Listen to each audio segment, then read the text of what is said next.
क्या सच में राधा कृष्ण रास रचाते हैं रात में निधिवन में? निधिवन का रहस्य जानकर चौंक जाएंगे। आइए सुनते हैं ये पूरी रहस्य को। कहा जाता है निधिवन के सारी लताएं गोपियां हैं जो एक दूसरे की बाहों में बाहें डाली खड़ी हैं। जब रात में निधिवन में राधा रानी जी बिहारी जी के साथ रास लीला करती हैं तो वहाँ की लताएं गोपियां बन जाती हैं और फिर रास लीला आरंभ होती है। इस रास लीला को कोई नहीं देख सकता। दिन भर में हजारों बंदर, पक्षी, जीव जंतु निधिवन में रहते हैं, पर जैसे ही शाम होती है सब जीव जंतु बंदर अपने आप वन से चले जाते हैं। एक परिंदा भी फिर वहाँ पर नहीं रुकता। यहाँ तक कि जमीन के अंदर के जीव चींटी आदि भी जमीन के अंदर ही चले जाते हैं। रासलीला को कोई नहीं देख सकता क्योंकि रासलीला इस लौकिक जगत की लीला नहीं है। रास तो अलौकिक जगत की परम दिव्याति दिव्य लीला है।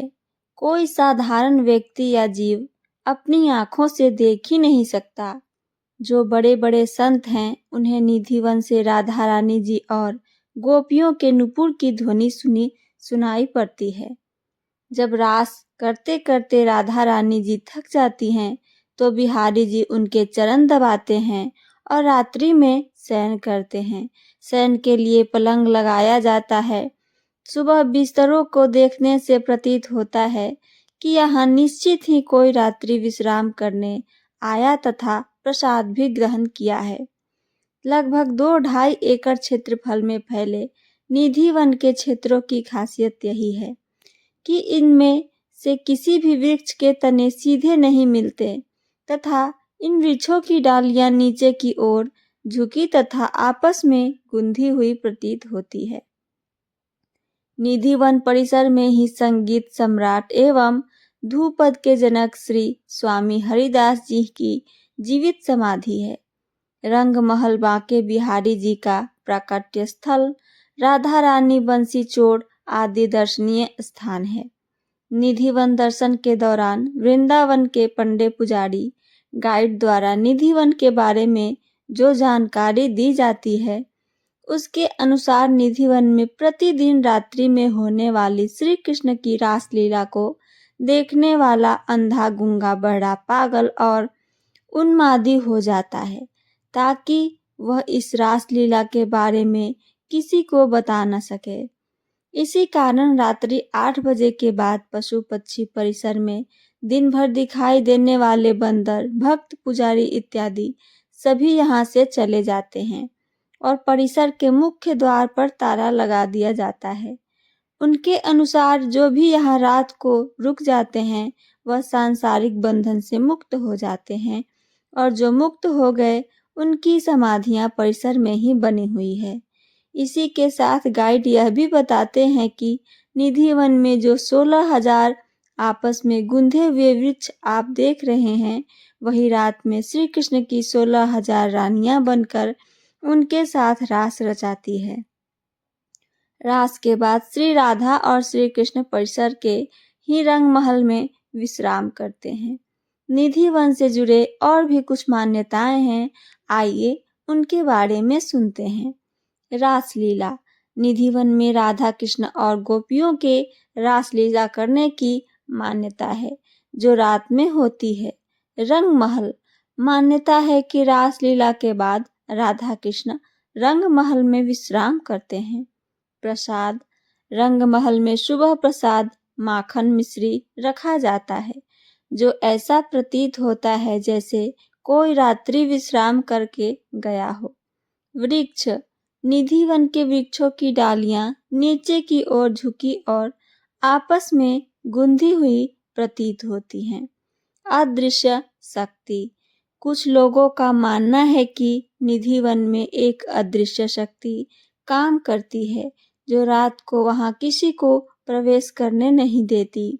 निधिवन में रुकने वाले।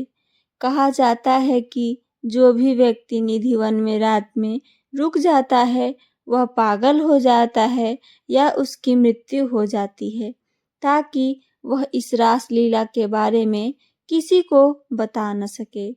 तुलसी वृक्ष। निधि वन में विशाल तुलसी के वृक्ष हैं जो आपस में यूं गुंथे हुए हैं जैसे यह एक दूसरे का हाथ पकड़कर नृत्य कर रहे हों। गोपियां। निधि वन में जितने भी वृक्ष लगे हैं सभी को गोपी रूप बोला जाता है। ऐसा माना जाता है कि रात को जब भगवान रास करते हैं तो वह गोपियां में कन्वर्ट हो जाती है। इन सब का निष्कर्ष क्या है, आइए वो भी सुनते हैं। निधि वन एक रहस्यमय स्थान है जहाँ राधा कृष्ण और गोपियों के रास लीला करने की मान्यता है, लेकिन इसकी कोई पुख्ता प्रामाणिकता नहीं है।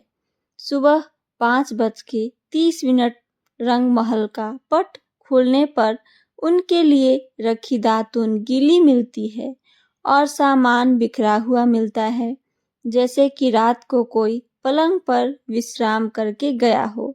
आज भी निधि वन में शयन कक्ष हैं जहाँ पुजारी जी जल का पात्र, पान, फूल और प्रसाद रखते हैं और जब सुबह पट खोलते हैं तो जल पिया मिलता है, पान चबाया हुआ मिलता है और फूल बिखरे हुए मिलते हैं।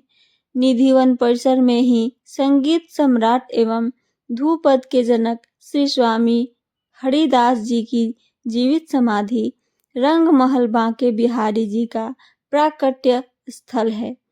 राधा रानी, बंसी चोर आदि दर्शनीय स्थान भी हैं।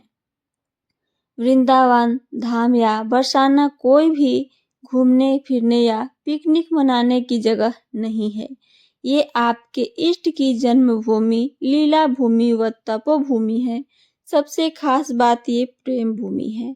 जब भी आओ इसको तपोभूमि समझकर मानसिक व शारीरिक तप किया करो।